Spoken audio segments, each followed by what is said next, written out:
who could not understand why I wouldn't just go along, right? And I wrote these very soon after the lawsuit was filed. I was very sensitive about how my fellow faculty would think about this, and also the student body. But as it turns out, in many cases, in the Sixth Circuit ruling, the Sixth Circuit did in fact support the kind of thing I was saying. So I'm going to try to line these up a little bit. I'm going to talk about some of the responses that I have sent out to the faculty and to the student body, and then I'm going to show how the Sixth Circuit, I think, affirms several points. And I think especially if I run out of time, Ellie, that's fine. I do want to tell you a little bit about how the Sixth Circuit ruled. I think it's going to be very important for you going forward. Okay, so I'm assuming, well, I'm going to tell you anyway, that you guys know what gender identity is. It's basically the idea that your biological sex has absolutely nothing to do with what the theorists or the ideologues call gender. So they can be entirely separate. They are not, the gender of a person has absolutely nothing to do with that person's biological sex. I'm sure some of you are very aware of it. So, I'm skipping through a little bit. I'm trying to cut back. So the first thing I want to establish for you is that there should be absolutely no doubt that when you employ gender identity pronouns, so if a person comes to you and says, who's a biological male, and says, I want you to refer to me as female, or a female comes to you and says, I want you to refer to me as male, that when you do that, when you acquiesce, when you go along, you are in fact, you are affirming gender identity ideology. You're not getting around it. That's what I'm going to try to explain to you. So let me read to you a quote. This is on NPR's website. Using the correct pronouns for trans and non-binary youth is a way to let them know that you see them, that you affirm them, you accept them, and to let them know that they're loved during a time when they're really being targeted by so many discriminatory anti-trans state laws and policies. It's really just about letting someone know that, you accept their identity. It's as simple as that. These are your tax dollars at work at NPR. So let's not make the mistake of thinking that just to be nice, I'll go ahead and call that person what he or she wants to be called, and that really doesn't convey any kind of a message, okay? So I want you to follow along with me. So here is the first objection that I address. Why won't you be kind and respectful and call students what they wish to be called? Isn't refusing to call a student by the pronouns he prefers simply being petty, rude, and mean-spirited? This is something from a faculty member that I received today. So here is how I respond. First, I agree that a state university faculty member should have the freedom to recognize transgenderism. I simply exercise the same right as someone who believes that gender identity ideology is based upon a faulty and destructive view of the human person, one that separates body from mind, as well as a violation of the natural order God has instituted. But what about simply being kind and respectful to my students?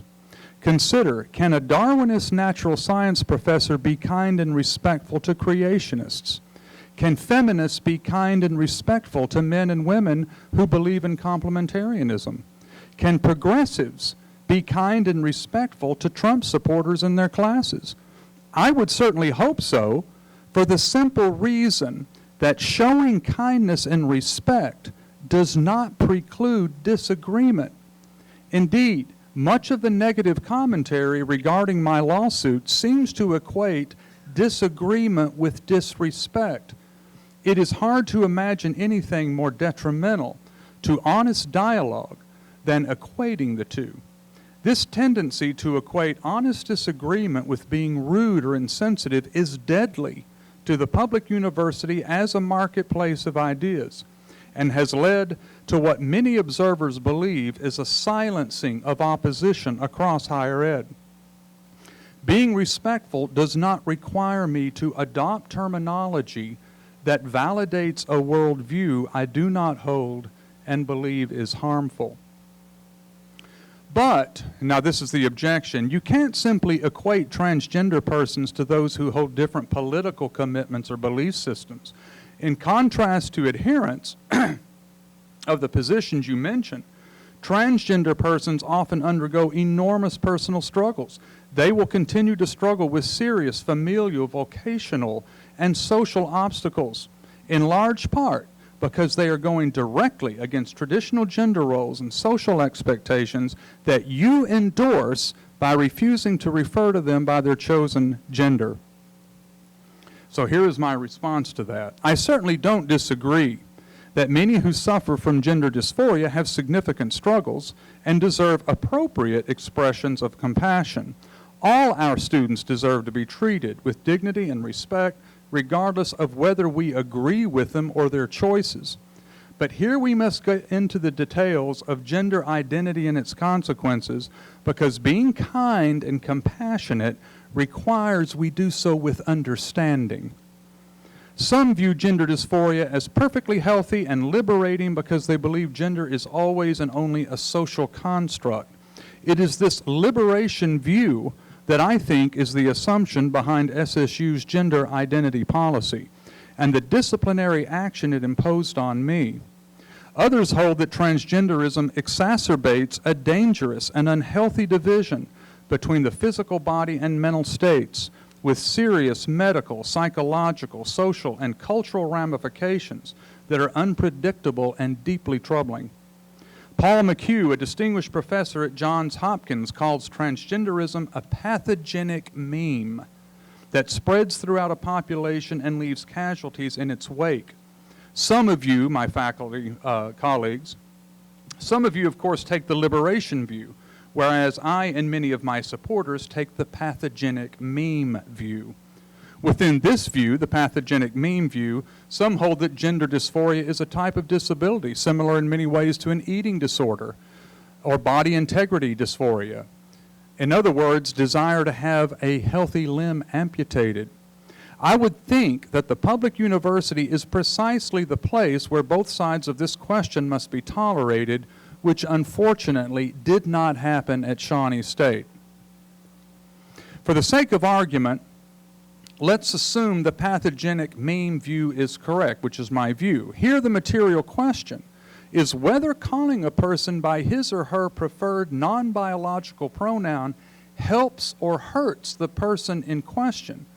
In cases of body integrity dysphoria, in which a person believes he should have his otherwise healthy arm or leg removed, or an eating disorder where a person believes he is overweight, I cannot imagine that dishonestly agreeing with the person about his or her body is the right thing to do. In fact, it is not simply dishonest, it is cruel.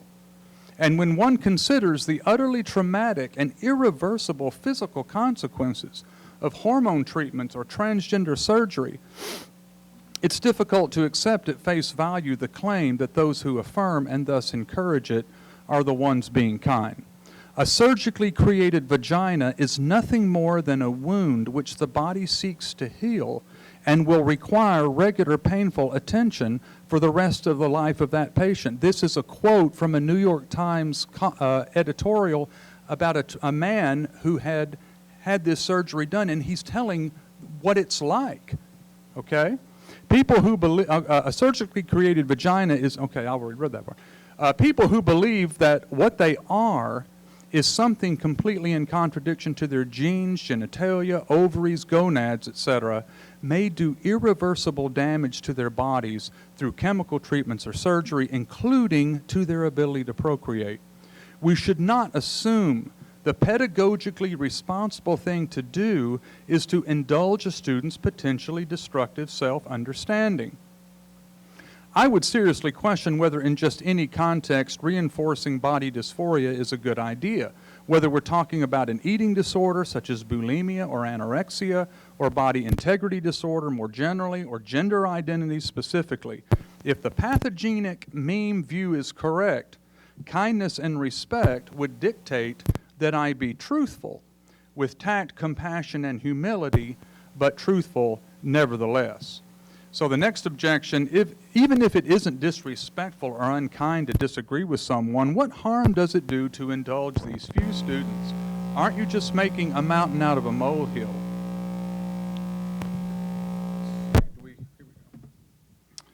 While the issue of pronoun and title usage may seem petty at first glance, it is a manifestation of a grave intellectual error that has far-reaching consequences.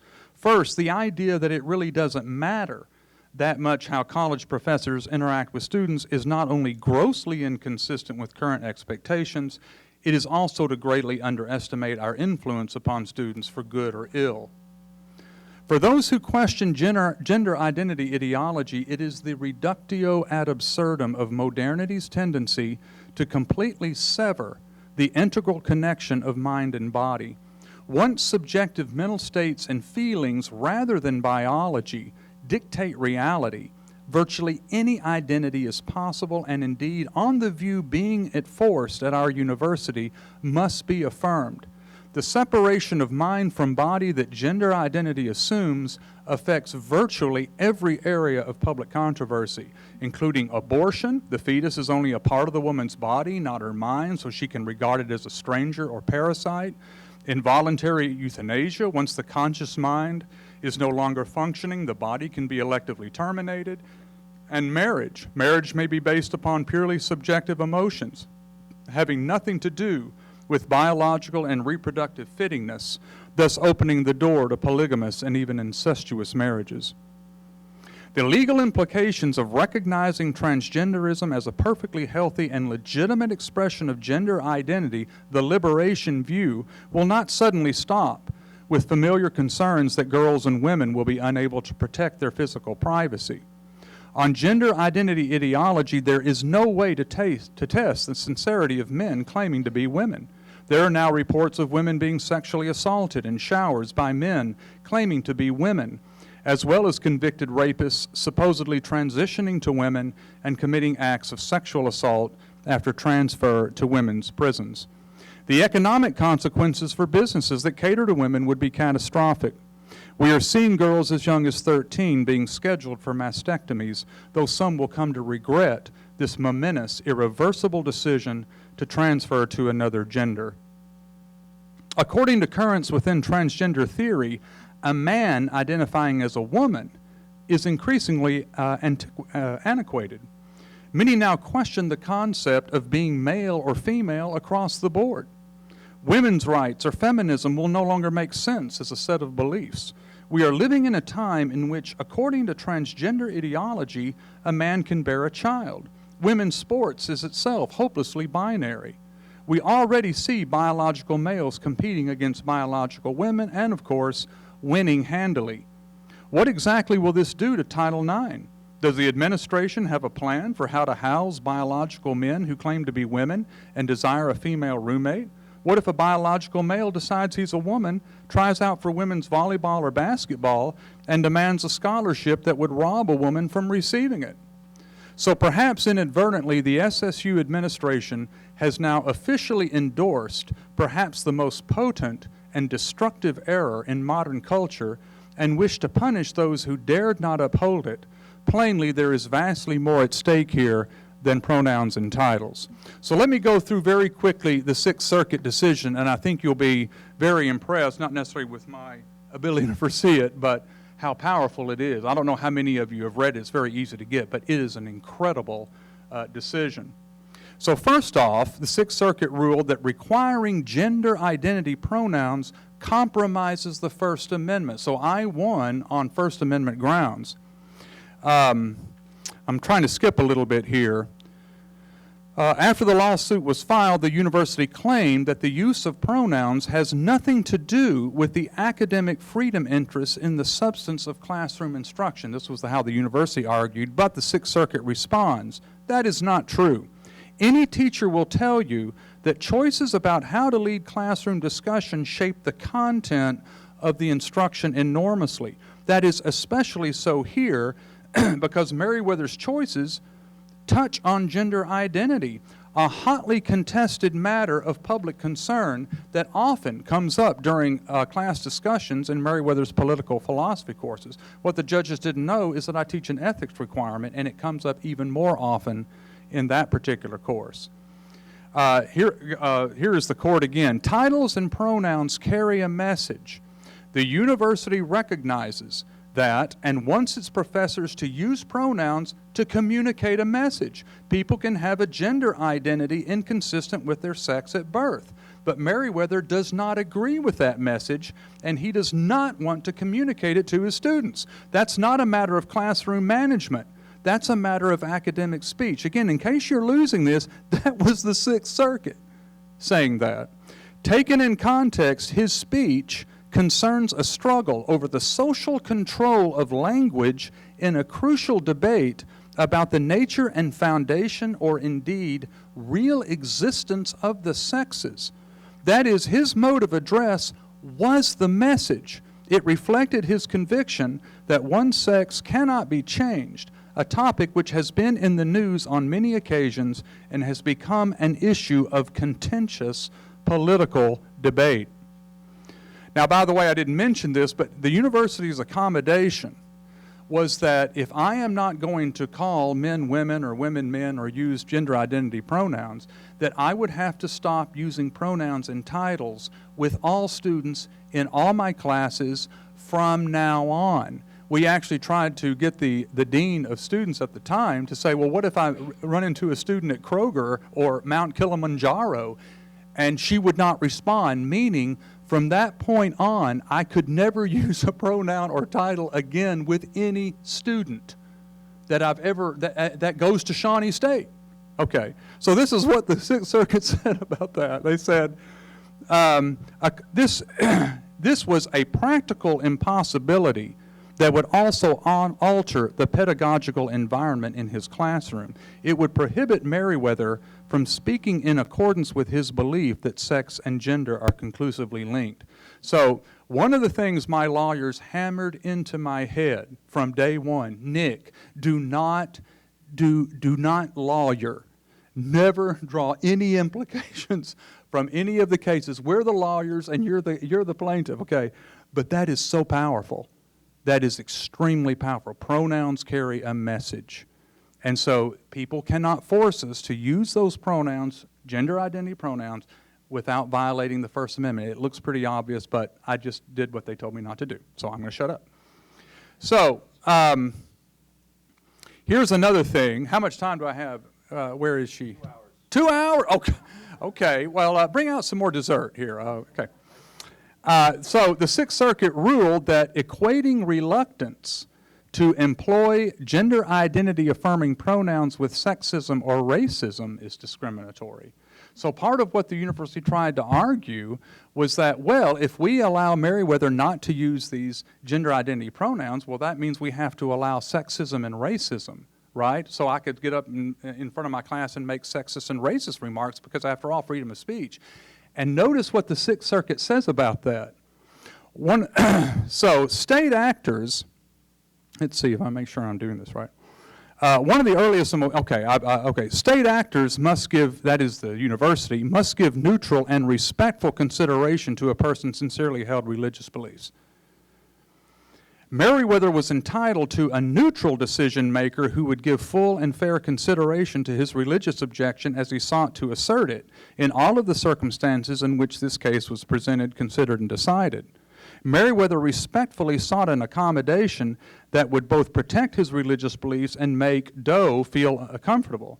In response, and listen to this, in response, the university derided him and equated his good faith convictions with racism. I was stunned when I saw that. An inference of religious hostility, says the court, is plausible in these circumstances. In other words, making that argument, well, then that means we have to allow racism and sexism. According to the Sixth Circuit, that is discriminatory in and of itself. It's an insult and an offense to Meriwether. Wow. Okay. So the last one, Ellie, where is she? The Sixth Circuit ruled that refusal to use gender identity pronouns isn't hostile. Now, I want y'all to listen to this very carefully, and I can maybe talk about it a little bit tomorrow in case you don't get it. I was knocked out by this. Another objection many have is that by refusing to employ gender identity pronouns, a person is somehow creating a hostile environment for self-identified transgender people. So you're not using my pronouns and I feel bad, and you're making me feel bad, okay? We might call this less formally being mean or rude. You're just a mean, rude, petty person not to do it. However, this cannot be claimed merely on the basis of how people feel who want to be referred to as something other than their sex, what the court calls a subjective viewpoint. So a person saying, you know what, I'm offended, that isn't good enough. You follow me? So I'm offended, and the court said, well, that we need to have a higher bar than that. So it must be from an objective, a reasonable person's viewpoint or an objective viewpoint. And my refusal to employ them failed to meet this standard, at least in terms of the investigation conducted by Human Resources. So in other words, the Human Resources, when they investigated, they didn't even ask students who were in the classroom whether they even noticed what was going on or whether they felt like I had created a hostile environment. They went solely by what the students said. And the Sixth Circuit said that's subjective. You would have to have other students saying, yeah, Meriwether was kind of a jerk. Meriwether mistreated him. And they didn't have that, and Human Resources did not even ask for it. So there's an important lesson there. One person saying you've offended me isn't good enough according to this ruling. So I could go over the conclusion again. I think I can go ahead and skip that, but let me just read this at the end. It's such a beautiful statement. The Sixth Circuit rejected the university's position after reviewing Supreme Court cases involving faculty as well as related rulings from the Fourth, Fifth, and Ninth Circuits. It concluded, if professors lacked free speech protections when teaching, a university would wield alarming power to compel ideological conformity. A university president could require a pacifist to declare that war is just, a civil rights icon to condemn the freedom riders, a believer to deny the existence of God, or a Soviet emigre to address his students as comrades. That cannot be. So it was a sweeping victory. Praise God. Amen. Excellent. You have an hour left.